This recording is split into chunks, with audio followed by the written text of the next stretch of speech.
Hello folks, I'm Sarah from Spare Room Arts, and today I'm going to show you how to make a very simple paper kite that actually flies.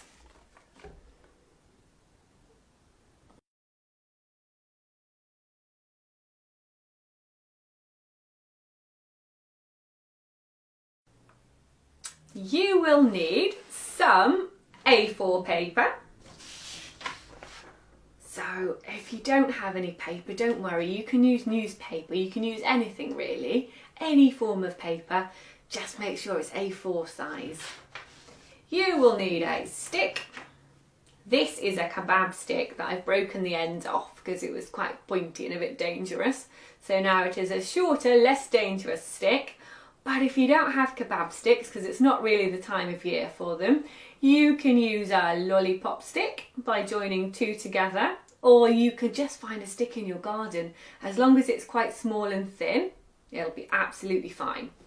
You will need some string. So if you don't have string, there might be some gardening twine in the house, or if you don't have any of that, you can use cotton. And you will definitely need some ribbon. Ribbon's really important because we use this for the kite's tail. And kites don't fly without tails and they just go round in circles, so it's really important. Now, ribbon can be quite hard to find in the home, so if you don't have any, you can just cut up a piece of fabric. Just make sure you're allowed and don't use the curtains. You will also need a hole punch. Again, if you don't have one of these, I can show you how to make a hole, no problem. And you will need some sellotape. This is very important because otherwise things won't stick to each other properly. And that's it.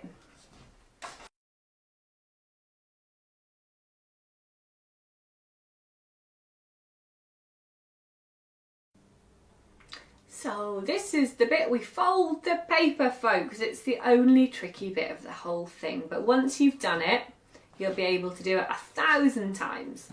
So I'm going to fold my paper in half and make sure I really score the line down the middle like that. So you've got something that looks like this. I'm now going to hold my finger on this bit, and then with my other hand I'm going to fold that bit over like that to make sort of a shark's fin type shape. And I'm going to score this line again with my fingers. So now you have something that looks like this. When I put this down on the table, I'm going to put it so the shark fin side is against the table, like this. Now you're going to see, as I open it up, it starts to look a little bit more like a kite. Voila, like so.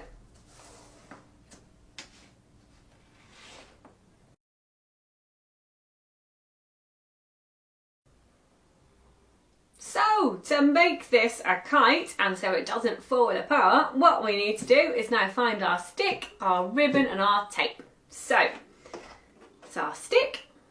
Now with this, we're going to put it across the top of the kite, like so. And I'm going to stick it down with my sellotape. Just on its two ends is normally enough to keep it on. So a little bit there like that. And a little bit there like that. And that's what that should look like. Now that's the bit that keeps your kite together and stops it falling apart. So we need to put the ribbon on now because kites don't fly without ribbons. It would just go round and round in circles in the air. So this sort of balances it. So try not to put too much on. Maybe about this much is good. Maybe about 1 foot. Okay, so I'm going to cut that like so. Now I'm going to stick that on the front of the kite, just at the bottom like that.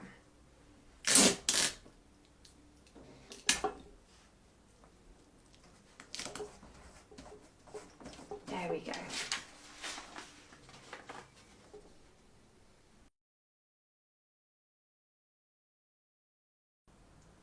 So for the next bit you will need a hole punch and some string. And we are going to flip our kite over like this and fold out the fin that we made earlier. So this bit in the middle can now be folded up like that so it stands upright. So you can see now it looks more like that. We're now going to punch a hole in this bit here, and this is where our string's going to go. I get my string, so we don't really need that much string for this because these are stunt kites. They're not really supposed to fly that high. So a little bit of string is often better because they'll go faster and they'll do tricks for you. So I'm just going to tie my string on like that. And this is what it should look like now.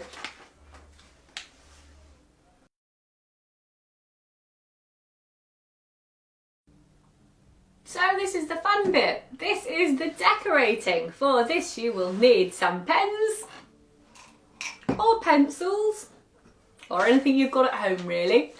And if you want to, you can use coloured tape, or you can make yourself patterns out of anything shiny like this. Just try not to put anything too heavy on because it'll weight it down and it won't fly very well. So you will end up with something that looks a little bit like this one. And then you're ready to fly. To fly your kite, the best way of doing it is to fold out the bottom like that. So this bottom bit stays like that at all times. Hold on to your string and pull it behind you. And then ta-da, you are done.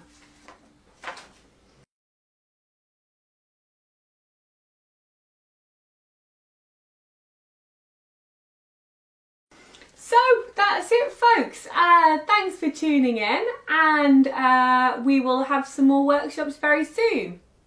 Bye for now.